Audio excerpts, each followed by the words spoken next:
Elon Musk just became the first trillionaire. Some historians say he's still not the richest ever. On June 12, 2026, Elon Musk became the first trillionaire in human history. For years before that, many called a 14th century African king the richest man who ever lived. Only one of those claims survives a rigorous fact check. By the end of this video, you'll know which one. You'll also understand why some historians still give the edge to the king. 2 ways to measure rich. Before crowning anyone, we need to agree on what richest really means. Because there are 2 very different yardsticks, and most viral claims about Mansa Musa quietly picked the wrong one. Yardstick A, nominal wealth converted into today's dollars. This is the intuitive Forbes-style number. It's great for comparing people alive today in the same economy. Yardstick B, wealth as a share of the total economy at the time. This is the method economic historians actually use for cross-century comparisons. Raw dollars lose meaning over hundreds of years. But your slice of everything that existed doesn't. It's why Guinness and Harvard still rank John D. Rockefeller above every modern billionaire. At his peak, his fortune represented between 1.5 and 2.3% of the entire U.S. economy. No one today touches that share. So here's the plan. We'll use Yardstick A for today's billionaire snapshot, real checkable numbers. Then we'll switch to Yardstick B for the true historical showdown. The Billionaires Club right now. Starting with Yardstick A, because these numbers are live and wild. As of July 2026, Elon Musk sits at roughly $1.1 trillion. That fortune was fueled by SpaceX's IPO on June 12th, which valued his stake alone at around $690 billion, along with his holdings in Tesla. On paper, he's the richest person in history by nominal dollars.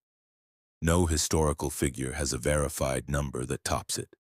Behind him is Google's Larry Page at about $291 billion, followed by Sergey Brin at $269 billion.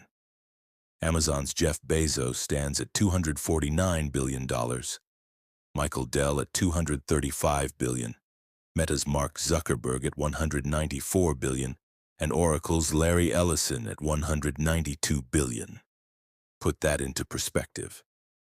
Musk's fortune alone dwarfs the combined wealth of Page, Brin, and Bezos. But remember, this is a daily moving snapshot.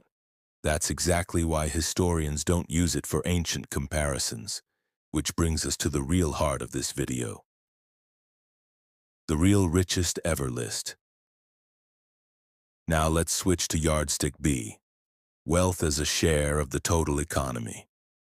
Using that measure, let's line up 5 titans: Augustus Caesar, John D. Rockefeller, Jeff Bezos, Elon Musk, and Mansa Musa.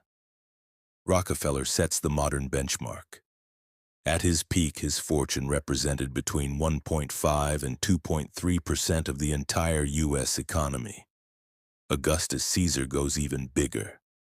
Historians estimate that his personal fortune controlled about 20% of the Roman Empire's economy, and Rome itself represented more than a quarter of global economic activity. That scales to roughly 5% of the world's economy at the time, often equated to around $5 trillion today. Now consider Elon Musk. His fortune of $1.1 trillion measured against a global economy of roughly $110 trillion equals about 1%. Historic, but still smaller than Caesar's share nearly 2,000 years earlier. Then there's Mansa Musa. There is no precise GDP data for 14th century West Africa, so historians use the era's closest equivalent. Control of the world's gold supply, the ultimate reserve asset. In the 14th century, gold wasn't just another commodity. It was the foundation of long-distance trade and the principal store of wealth across much of the known world. Independent sources converge on striking figures. Musa's Mali Empire controlled roughly half of the world's gold, with some estimates reaching 80%. Using the medieval world's defining store of wealth as our yardstick, the picture flips. Musk's 1% is impressive. Bezos's fraction is impressive. Caesar's 5% is extraordinary. But Mansa Musa's estimated 50 to 80% control of the medieval world's defining store of wealth stands in a category of its own. Using the best historical measure available for his era, Mansa Musa stands apart. The caveats.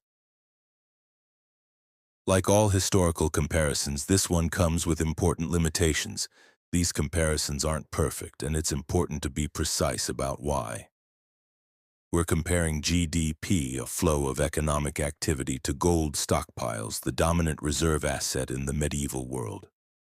They're close cousins, but they're not identical. Medieval chroniclers may have exaggerated, and in an absolute monarchy, the line between Musa's wealth and Mali's wealth was often blurred, unlike Musk's shareholder stakes.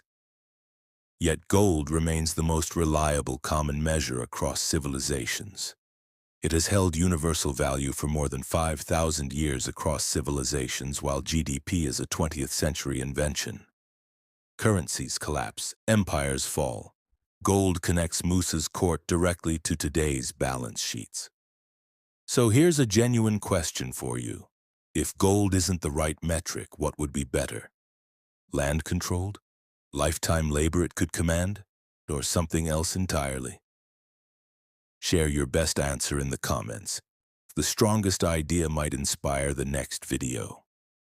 Elon Musk earned the first real trillion, an incredible achievement by any standard.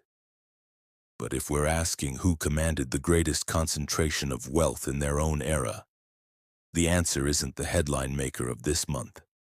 It's Mansa Musa, a king most of us never learned about in school. If you enjoyed this story, subscribe for more forgotten discoveries that change the world. Next time, we'll explore the self-healing Roman concrete that has survived more than 2,000 years of seawater and still repairs itself. I'll see you in the next episode.